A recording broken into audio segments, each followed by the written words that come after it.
Aujourd'hui, vous venez d'organiser un grand meeting à Guet-Kosigan. Quel a été votre message à la population de Guet-Kosigan? Nous sommes venus à Guet-Kosigan. Le message est clair et se résume en deux volets. Premièrement, les Togolais ont droit aux élections locales. Et nous réclamons cela et nous sommes venus sensibiliser la population. Et vous-même, vous avez vu l'enthousiasme. Tout le monde est d'accord qu'il faut faire les élections locales, ici et maintenant. Deuxième chose, les réformes qui sont en attente, il faut les faire. Ce que nous sommes en train de préconiser, c'est un acte de paix. C'est pour que notre pays vive en paix. Nous ne voulons pas de violence, nous ne voulons pas de troubles. Et pour cela, ce dont nous avons droit, c'est-à-dire ces élections locales et les réformes, qui sont des engagements d'ailleurs du gouvernement à 1001 fois. Ce gouvernement a pris des engagements sur ces deux questions plusieurs fois. Et c'est de notoriété publique. Alors il est temps qu'on les fasse. Et nous avons d'ailleurs, à ce niveau, interpellé le ministre de l'administration territoriale. C'est la déception totale. Le ministre nous fait comprendre que les élections locales se préparent et que l'année 2016, je dis bien l'année 2016, sera utilisée pour travailler sur la feuille de route. Ça veut dire qu'à l'heure où je vous parle, les élections locales, le jour du scrutin est sans date. Ce n'est pas acceptable. C'est-à-dire que nous devons gouverner, gérer par fixation d'objectifs. On doit pouvoir se dire, le gouvernement doit pouvoir se dire, je veux faire les élections en novembre 2016. À partir de ce moment-là, on décline un calendrier pour les atteindre. Or, nous sommes dans la situation où les gens pensent que les bras ballants, la main dans les poches, on estime que les élections locales, c'est secondaire, il ne faut pas le faire. Alors on veut utiliser toute une année. Je dis bien toute une année, rien que pour décliner la feuille de route. Je ne sais même pas quel est le contenu de cette fameuse feuille de route. Ce n'est pas acceptable pour la CDPA.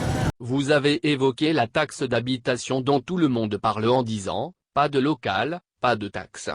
Quelle est la réalité de cette taxe? Aux dernières nouvelles, l'OTR dit qu'il n'a jamais parlé de taxe d'habitation. Soit, mais pour nous, nous disons que tant mieux, mais que pas d'élection locale, pas de taxe d'habitation.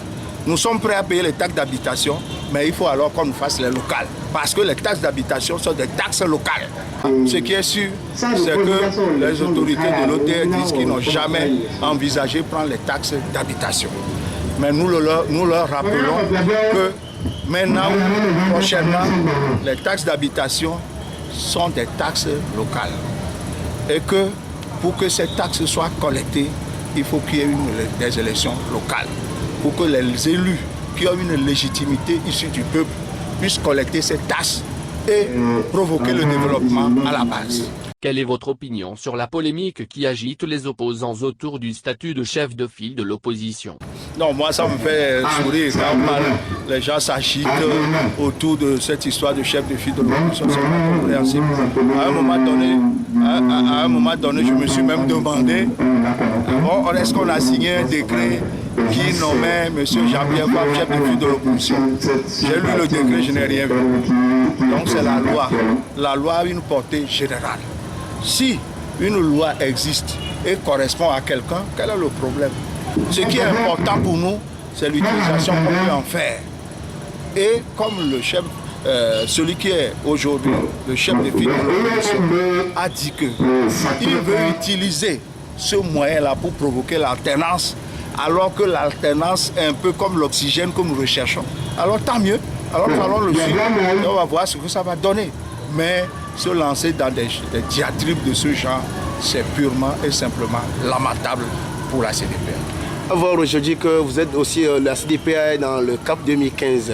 L'ANC aussi est dans le CAP 2015. Votre stratégie de l'année 2016, c'est de faire les meetings dans les quartiers.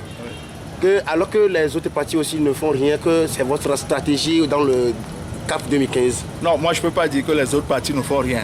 Je sais seulement que pour nous voulons parler aux populations et c'est ce que d'ailleurs vous vivez. Quartier par quartier, arrondissement par arrondissement, on va ratisser pour mobiliser le peuple pour qu'ils réclament cette Donc droits. c'est une stratégie de CAP 2015. C'est une stratégie de la CDPA, c'est une stratégie de l'ANC, c'est une stratégie de l'UDS, c'est une stratégie du PSR. Mais si ce fait que ça converge, alors pourquoi pas? C'est une stratégie de CAP 2015. Est-ce que quelqu'un trouve à redire? Nous voulons parler au peuple. On veut nous empêcher aussi de parler au peuple. Non. Alors, Donc, merci beaucoup. c'est moi qui vous remercie.